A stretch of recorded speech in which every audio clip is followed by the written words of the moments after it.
రంగారెడ్డి జిల్లా మహేశ్వరంలో వేల గొంతులు లక్షల డబ్బుల సన్నాహక సమావేశం ఎంఆర్పీఎస్ జిల్లా అధ్యక్షులు పెంటనోళ్ల నరసింహ మాదిగ అధ్యక్షతన జరిగింది. ఈ కార్యక్రమానికి ముఖ్య అతిథిగా మందకృష్ణ మాదిగ వచ్చారు. రాజ్యాంగంలోని ఆర్టికల్ 14 సమానత్వాన్ని సూచిస్తోంది. ఎస్సీల్లో సమానత్వం సాధ్యం కావాలంటే ఎస్సీ వర్గీకరణ జరగాలని మందకృష్ణ అన్నారు. గత 70 ఏళ్లుగా ఎస్సీల్లో ఉమ్మడి రిజర్వేషన్ విధానం కొనసాగింపు వలన మాలకులమే విద్య, ఉద్యోగ, రాజకీయ రంగాల్లో అభివృద్ధి చెందింది.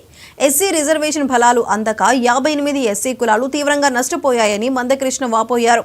దాంతో ఎస్సీల్లో అంతర్గత అసమానతలు తలెత్తాయి. ఈ అసమానతలు తొలగిపోవాలంటే ఎస్సీ వర్గీకరణ అమలు చేయటమే సరైన మార్గమని మందకృష్ణ మాదిగ అభిప్రాయపడ్డారు.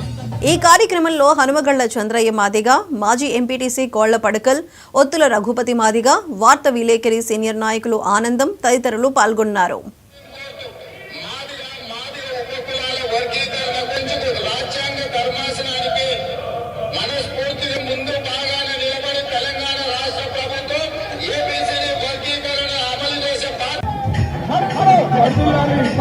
రెండు శాసనసభలు అన్నాడు ముఖ్యమంత్రి. నేను ఆయనను విశ్వసించడానికి 2 కారణాలు.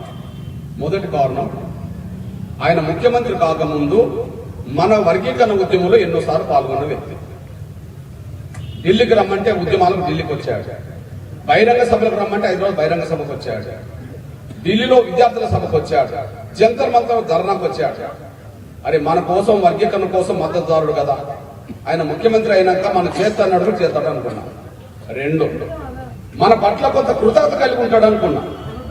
ప్లీజ్, మన పట్ల కొంత కృతజ్ఞత కలిగి ఉంటాడు అనుకున్నా. మన పట్ల కృతజ్ఞత కలిగి ఎందుకు ఉంటాడు అనుకున్నా? ఆయన రాజకీయాల్లో ముఖ్యమంత్రి కాకముందు 4 పదవులు పొందినాడు. ఆయన రాజకీయాల్లో మొన్న ముఖ్యమంత్రి కాకముందు 4 పదవులు వచ్చినాయి. ఆ 4 పదవులు రావడానికి మాదిగలే కారణం, ఎంఆర్పీఎస్ కారణం అని ఆయనే చెప్పిండు. నిలబడాల్సి వచ్చిందనే విషయం కూడా నేను మీ దృష్టికి తీసుకొస్తున్నా. నేను ఎందుకు ఈ విషయాలు చెప్తున్నంటే, నాకంటూ పార్టీ లేదు, కానీ అందరినీ కూడా కట్టి నా జాతిని గెలిపించడం కోసం నా వంతు ప్రయత్నం చేసే ప్రయత్నంలో మీ బిడ్డగా ఆ రోజుల్లో నేను ముందడిగేయడానికి నేను ప్రయత్నం చేశాను. ఈ నేపథ్యంలో మీకు విజ్ఞప్తి చేస్తున్నా. నేను కాంగ్రెస్ కూడా సపోర్ట్ చేశాను. అయితే రాజశేఖర్ గారు కూడా నాకు పదవులు ఇచ్చాడు. ఒకరోజు మాలమహల్ లీడరు చూపుడి ప్రవకర నేటైనను నన్ను తీసుకెళ్లి ఎమ్మెల్సీ ఇచ్చి మంత్రి చేస్తా అన్నాడు. 2 శాసనసభలు అన్నాడు ముఖ్యమంత్రి. నేను ఆయనను విశ్వసించడానికి 2 కారణాలు. మొదటి కారణం, ఆయన ముఖ్యమంత్రి కాకముందు మన వర్గీకరణ ఉద్యమంలో ఎన్నోసార్లు పాల్గొన్న వ్యక్తి. ఢిల్లీకి రమ్మంటే ఉద్యమాలకు ఢిల్లీకి వచ్చాడు.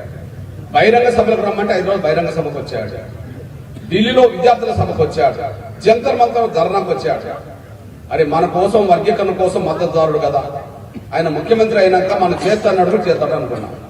2, మన పట్ల కొంత కృతజ్ఞత కలిగి ఉంటాడు అనుకున్నా. ప్లీజ్. భద్రాద్రి కొత్తగూడెం జిల్లా